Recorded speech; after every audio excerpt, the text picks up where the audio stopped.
Hey everyone. So I was part of a demo class with two other instructors, three of us teaching a short segment to a room full of students. And whenever I'm in a situation like this, I love to observe. I'm watching the room, I'm watching the students, and I'm also watching the other instructors because there's always something to learn. And what I saw really highlighted something that I've been thinking about for a long time. There are different types of dance fitness instructors, not better or worse necessarily, but very different. And once you see the difference, you can't unsee it. If you're a dance or fitness instructor who wants to grow your classes, boost income, and turn your passion into a real business, you're in the right place. Each week, I'll share the exact strategies, lessons, and truth smacks from building a thriving belly dance fitness brand. We'll dive into what actually fills classes and keeps students coming back so that you can build a profitable instructor career. So, lace up those sneakers and pull on those dance shoes. It's time to build the business you deserve. I'm Orit, and welcome to Dance Fit Biz Builders. Hey there, and welcome to Dance Fit Biz Builders. I'm Orit, your host, and I would love to talk to you about a demo that I did the other night.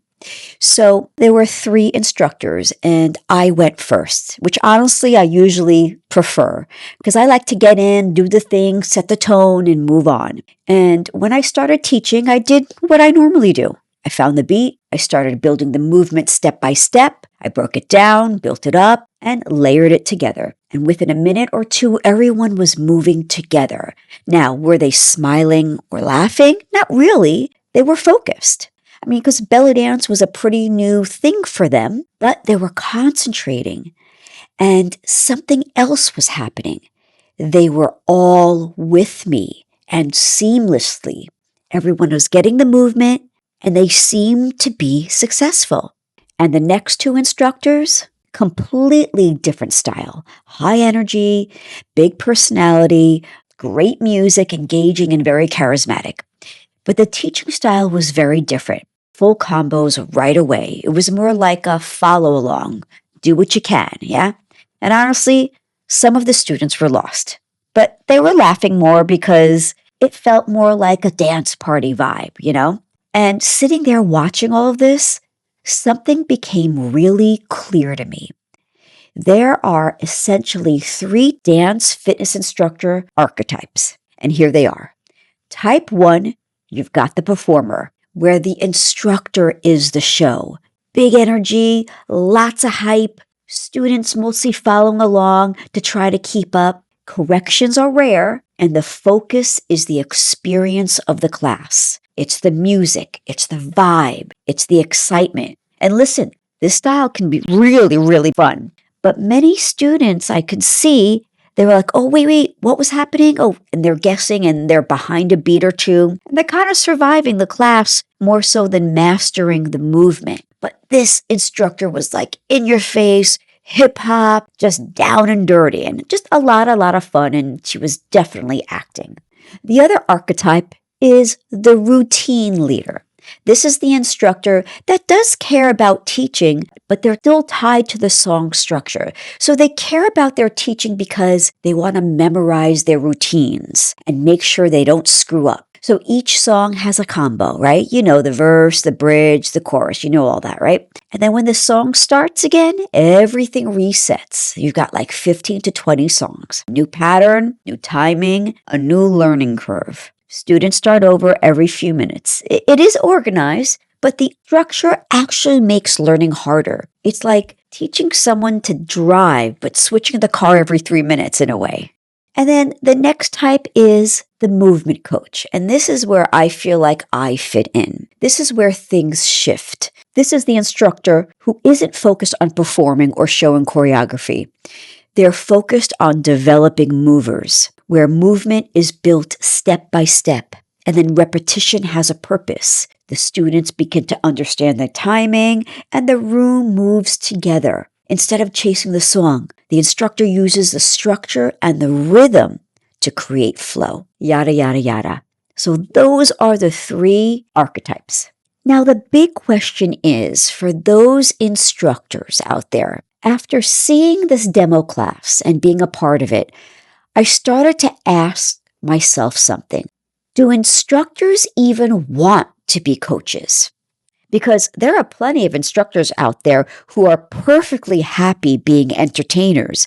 And honestly, that's totally okay. I'm not faulting that at all. Not everyone wants to analyze movement. Not everyone wants to structure their teaching, because some people love the dance party energy, and that's their lane. Super cool. But there is another type of instructor out there, and you know who you are if this is you. You're the instructor who goes home after class thinking, why aren't they getting it? Why is half the class always behind? Why do I feel like I'm doing all the work up there? You want your students to succeed. You just might not have been shown how to structure the teaching. So here's something I've learned after more than 30 plus years of teaching. Energy can fill a room, but structure builds confidence. And confident students, they're the ones who come back. Because when students feel capable, they stay. When they feel lost, they quietly disappear. So the real question becomes, what is your intention as an instructor? Is your goal to create a fun, follow-along experience? Or is your goal to help students actually understand the movement? Because those two intentions lead to two very different ways of teaching. Not good, not bad, not better, worse, just different. Look, these days, most dance fitness instructors are trained to perform, but very few are trained to coach movement. And the difference is structure. How you build movement, how you repeat it, and how you guide students into success. So, instructors, the next time you walk into class, ask yourself this. Are you performing your class, or are you actually teaching it? Because when students move with confidence, something magical happens. The students stop watching you and start dancing with you. If you're interested in learning the 4 things of how I pack every class that most instructors don't, go ahead and go to the show notes and get on the wait list for my webinar happening in about a month from now. I'd love to see you there. All right, folks, thanks for hanging out with me today. And if this episode made you think about your teaching a little differently, then it did its job. And if you know another instructor who would appreciate this conversation, please send it their way. Because the more we grow as teachers, the better experiences we create for our students. All right, friends, keep moving, keep building, and most importantly, go and kick ass.